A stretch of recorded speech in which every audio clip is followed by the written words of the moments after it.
अर्जुन को खांडव वन दहन से पहले एक रथ प्राप्त हुआ था। उस रथ का नाम कपिध्वज था। अग्निदेव के कहने पर वरुण देव ने दिव्य घोड़ों से जुता हुआ एक रथ अर्जुन को दिया था, जिसकी ध्वजा पर श्रेष्ठ कपि विराजमान था। वे रथ देवताओं और दानवों के लिए भी अजय था। विश्वकर्मा ने बड़ी भारी तपस्या द्वारा उस रथ का निर्माण किया था। इस रथ के सारथी भगवान श्री कृष्ण बने थे और जो प्रदर्शन अर्जुन ने दिखाया था वो तो आप सब लोग जानते ही होंगे।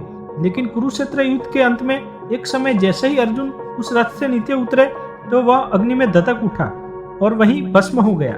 क्या वास्तविक कारण था इस रथ के जलने का? तो आइए जानते हैं उस कारण को। तो दोस्तों, देव टीवी चैनल में आप सबका स्वागत है। आपको वीडियो अच्छा लगे तो लाइक करना और चैनल को सब्सक्राइब करना। आइए तो चलते हैं अब आगे की ओर। शल्य पर्व अध्याय 62 के अनुसार संजय धृतराष्ट्र को वहां का वृत्तांत सुनाते हुए कहते हैं, दुर्योधन वध उपरांत अपनी विजय से उत्साहित समस्त पांडव पक्ष हर्ष से भर उठा था और वहां श्री कृष्ण ने अपने पंचजन्य शंख बजाया।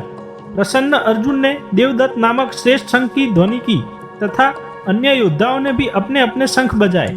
उन महान शंखों के शब्द से सारा आकाश भर गया था। तत्पश्चात कुंती के पुत्रों ने पहले दुर्योधन के शिविर में प्रवेश किया।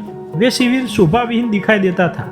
शिविर में पहुंचकर रथियों में से श्रेष्ठ पांडव अपने रथों से नीचे उतरकर तत्पश्चात भगवान श्री कृष्ण ने अर्जुन से कहा, वीर तुम गांडीव धनुष को और इन दोनों बाणों से भरे अक्षय तर्कसों को भी उतार लो, फिर स्वयं भी उतर जाओ। इसके बाद मैं उतरूंगा। ऐसा करने में ही तुम्हारी भलाई है। अर्जुन ने वे सब वैसे ही किया। उसके बाद श्री कृष्ण घोड़ों की बागडोर छोड़कर अर्जुन के रथ से स्वयं भी उतर गए। भगवान श्री कृष्ण के उतरते ही अर्जुन का ध्वज स्वरूप दिव्य वानर उस रथ से अंतर्ध्यान हो गया था। इसके बाद अर्जुन का विशाल रथ, जो द्रोण और कर्ण के दिव्यास्त्रों द्वारा दग्ध प्राय हो गया था, वो तुरंत ही आग से प्रज्वलित हो उठा। गांडीवधारी का रथ घोड़ों सहित भस्म होकर भूमि पर गिरा पड़ा था।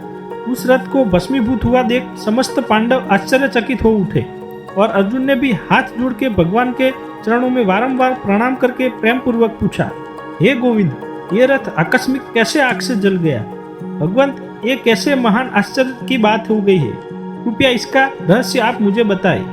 श्री कृष्ण ने कहा, अर्जुन, यह रथ नाना प्रकार के अस्त्रों द्वारा पहले से ही दग्ध हो चुका था, परंतु मेरे बैठे रहने के कारण सम्रांगण में भस्म होकर गिर ना सका। कुंती नंदन, आज जब तुम अपना ये कार्य पूर्ण कर चुके हो तब मैंने इसको छोड़ दिया है। इसलिए पहले से ही ब्रह्मास्त्र के तेज से दग्ध हुआ ये रथ इस समय बिखर कर गिर पड़ा है।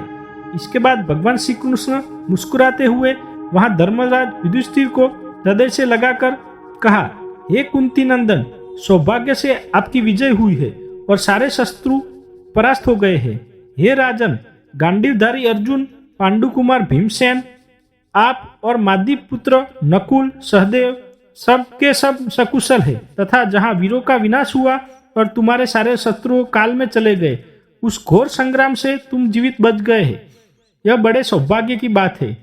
ये धर्मराज, अब आगे समय अनुसार जो कार्य प्राप्त हो उसे शीघ्र ही कर डालिए। पहले गांडीवधारी अर्जुन के साथ मैं जब उपलव्य नगर में आया था, उस समय मेरे लिए मधु अर्क अर्पित करके आपने मुझसे ये बात कही थी कि श्री कृष्ण, ये अर्जुन तुम्हारा भाई और सखा है। प्रभु तुम्हें इसकी सारी आपत्तियों से रक्षा करनी चाहिए। आपने जब ऐसा कहा था तब मैंने तथास्तु कहकर वह आज्ञा स्वीकार कर ली थी और कहा था, आपका भाई सुरक्षित है और आपकी विजय अवश्य होगी। धर्मराज, अर्जुन एक निडर योद्धा है और सच्चाई यह है कि वह अपनी वीरता के बल पर अपने सगे भाइयों सहित उस महासंग्राम से जीवित बचने में सफल रहा, जिस युद्ध ने कई शक्तिशाली योद्धाओं का विनाश कर दिया। श्री कृष्ण के ऐसा कहने पर धर्मराज युधिष्ठिर के शरीर में रोमांच हुआ आया। वे उनसे उस प्रकार बोले, हे श्री कृष्ण, द्रोणाचार्य और कर्ण ने जिस ब्रह्मास्त्र का प्रयोग किया था उसे आपके सिवाय दूसरा कौन सह सकता था? साक्षात वज्रधारी इंद्र भी उसका आघात नहीं सह सकते थे। आपकी कृपा से हम इस युद्ध में विजय हुए हैं और बड़े से बड़े युद्ध में अर्जुन पीछे नहीं हटे। आपके द्वारा हमारे कार्यों की सिद्धि हुई है और हमें शुभ परिणाम प्राप्त हुए हैं। उपलव्य नगर में महर्षि श्री कृष्ण द्वैपायन ने मुझसे कहा था कि जहाँ धर्म है वहीं श्री कृष्ण है और जहाँ श्री कृष्ण है वहाँ विजय ही है। तो दोस्तों, आज के वीडियो में बस इतना ही। आपको वीडियो पसंद आया है तो लाइक करें और चैनल को सब्सक्राइब करें। भगवान का आशीर्वाद आप सब पर बना रहे, इसी कामना के साथ धन्यवाद। जय श्री कृष्णा।